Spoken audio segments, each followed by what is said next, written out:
Hi, today I am going to explain an American docudrama film called Front of the Class. Spoilers ahead, watch out, and take care. 12-year-old Brad Cohen has Tourette's syndrome. Because of the condition, he makes strange noises, twitches, and yells randomly. All these actions are involuntary, and Brad has no control over them. But in the small town in Missouri, most people are unfamiliar with Brad's unique syndrome. They do not believe him when he claims he cannot stop the tics. Even his father, Norman, thinks his son is making the noise just to trouble his parents. Brad's classmates bully him often, and the teachers are of no help. The tics started when he was 6 years old, around the time Brad's parents were getting divorced. Ever since, his mother has taken him to several doctors, all of whom have associated his tics with depression. That is why the real cause has never been diagnosed, and people continue to believe he is just a spoiled brat. Brad's only friend is his younger brother, Jeff. Although they fight and bicker all the time, Brad feels like Jeff is the only person who gets him. Their father, Norman, lives in another city and visits them once in a while. He connects with Jeff, but Brad has always been sort of an embarrassment for him. He often scolds the kids to stop yelling and moving so much. His father's distrust in him makes Brad feel like a failure. Meanwhile, Brad's mother Ellen has always been supportive of her son. She believes him when he says the tics are not something he can control. Ellen is troubled by her friends and relatives, suggesting different absurd methods to discipline her kid. Although she trusts Brad, being a single mother with 2 kids, one of whom cannot stop yelling, is tiring for her. One day, she takes Brad to a new therapist in town. The man asks him about his parents' divorce and its effect on his life. Brad simply tells him that he doesn't remember much about the incident, and it doesn't bother him at all. The doctor refuses to believe that, and claims that Brad is in denial of the effect, which might be causing the tics. He is yet again misdiagnosed, and told that the tics will go away once he disciplines himself. The only time Norman feels proud of being Brad's father is when Brad plays baseball. In the field, everyone makes noises and moves, which makes Brad feel like it's the only place he fits. However, after every match, Norman brings his sons home immediately to not embarrass himself in front of the other fathers. Sometimes the constant moving and twitching makes Norman lose his temper. He often lashes out at Brad, unaware that he cannot stop them. Brad usually gets good grades and is excellent at studying. However, trying to concentrate on exams brings out the worst in him. The stress makes his tics frequent and uncontrollable. One day, his science teacher brings him to the principal's office for the 100th time for the same reason. The principal calls his mother and agrees to give Brad the last chance to stop his mischievous behavior. Ellen insists that her son cannot help it, but the principal, in turn, calls her a bad parent for making excuses for Brad's bad behavior. Having had enough of everyone blaming her son, Ellen takes it upon herself to find out the real cause of his symptoms. She does extensive research on conditions that cause people to yell and twitch. In the end, she comes across Tourette's syndrome. Brad finally has a way to prove that he is not lying or being mischievous. His therapist is also told about the discovery, and he praises Ellen for her great work. However, the joy of finding out the problem vanishes when Ellen realizes that the condition has no cure. Her son will have to learn to live with the noises, the twitches, and the attention that comes with it. Still, the saddest person to find out about Brad's condition is his father, Norman. He is guilt-ridden that he never believed his son, but more than that, he is distressed that the kid might not have a good future. Although the cure is impossible, Ellen is determined to teach her kid to live with Tourette's.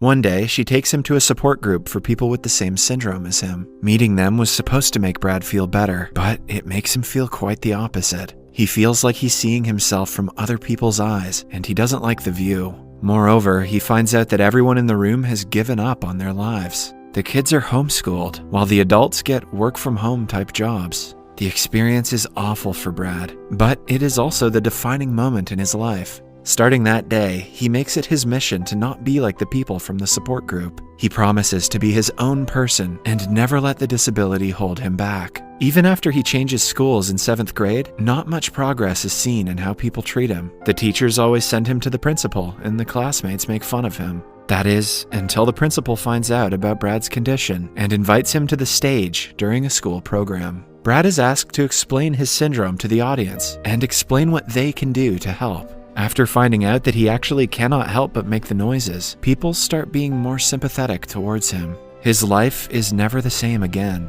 The principal becomes the one teacher who helps him with his biggest problem, with ease and simplicity. This makes Brad realize that he also wants to be a teacher like him in the future. Time flies by, and Brad soon grows into a handsome young man with a bachelor's diploma in education. He moves to Atlanta and gets an apartment with a roommate, hoping to land a teaching job. The officer at the state education board is impressed by his qualification. However, she is skeptical if teaching would be a suitable profession for someone with Tourette's. Not just her, but most people Brad knows think the same about his choice of profession. He understands their concerns to some level, but he knows in his heart that he was born to teach. The very next day, he goes to his first job interview. His tics visibly bother the interviewer, but he is not ashamed or uncomfortable to explain his condition. He also makes sure to assure the man that his tics are an open topic for the students to discuss, and it won't harm their studies in any way. But the interviewer doesn't seem convinced. In the end, he is waitlisted. The same thing happens at the next interview and the one after that. He uses several different methods, like talking about his tics for the entire interview, or not acknowledging them at all. But none of them land him the job.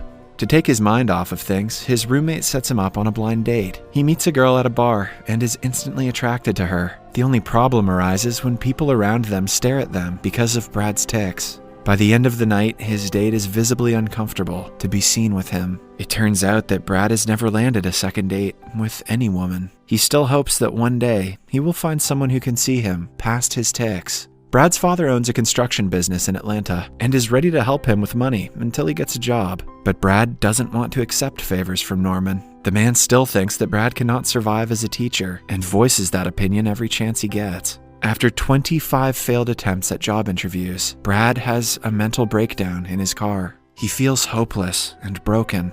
But after talking to his mother over the phone, he realizes that the tics aren't the reason for his failure. He just hasn't found the right school. For the 26th interview, he goes to an elementary school. The principal and vice principal are already well informed about Tourette's syndrome and do not make Brad feel uncomfortable by treating him any differently. The interview goes on for 2 hours and is the best one he has ever had. By now, Brad has learned to not have high hopes, but still, he cannot help but wish to get the job. To his surprise, the next day, he is called to teach second graders. He is over the moon at the news. Although he only has 2 days to prepare for the class, he couldn't care less about the time and is excited to finally get to teach. His fellow teachers welcome him and help him set up in the classroom. For the first time in his life, Brad finds people who do not judge him for his tics. At night, he calls his mother, who pressures him into dating a woman. Brad takes her advice and meets a Tinder date named Nancy the next day. The two immediately hit it off, but Brad feels like he'll be ignored after the first date, like he always has. Following the fun date, they separate with a simple goodbye. Later, Brad gets an email from her, praising his taste in music. He gets the hint and invites Nancy on a second date. The next day is his first day as a teacher. Initially, the children laugh at his tics, but then he explains to them what Tourette's syndrome is and what it does to people. Even the second graders seem to be understanding after finding out Brad cannot control the noises. They ask him several questions, all of which he answers happily. By the end of the day, the kids love him. But the same cannot be said for the parents. When they come to pick their children up, they seem to not like the new teacher. Brad senses this, but is confident that they will like him after getting to know him better. Meanwhile, he continues dating Nancy and starts falling in love for the first time. She genuinely doesn't seem to care about his tics and likes him for his personality. In school, Brad bonds with a cheerful little girl named Heather. She is the smartest one in the class, but it is her kindness that catches his attention. When the other kids make fun of Brad, she shuts them down. Some parents request their kids to not be in Brad's class because of his disability. The school allows it, but Brad is asked to keep his head up because the parents are the hardest part of the job. One afternoon, after school, Heather comments that she is about to lose her hair. Her mother confirms that the little girl has cancer and is undergoing chemo. Even still, the chances of her survival are very low. The news saddens Brad to his core. The mother also adds that Heather cannot wait to come to school nowadays. He is the only person keeping her happy during the last few months of her life. The news only makes Brad feel bittersweet. A few weeks later, Brad goes to take a test for the master's degree, but isn't given a private room, as promised. He talks to the administration, but they refuse to help him. When he starts to panic, Norman comes to his aid and threatens to sue the administration. They eventually agree to let him take the test in private. The incident is a bonding moment for the father and son. In the following scene, we see Nancy and Brad go to his mother's house for Thanksgiving. Seeing her socialize with her family, Brad cannot help but to get emotional. He pulls Nancy aside and confesses his love for the first time. Eventually, Heather stops coming to school. Her classmates make letters and postcards wishing her good health, but one day they get the news that they had been dreading to hear. At Heather's funeral, Brad refrains himself from going inside, thinking that he will disrupt the ceremony. But her mother thanks him for being her daughter's sunshine in her darkest days and invites him in.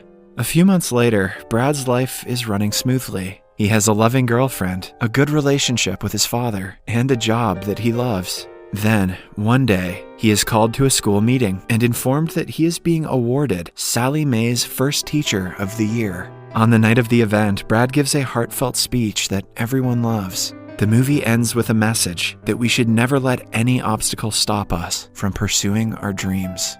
Subscribe for more videos like this, turn on notifications, and leave a like to help the channel out. Thank you for watching.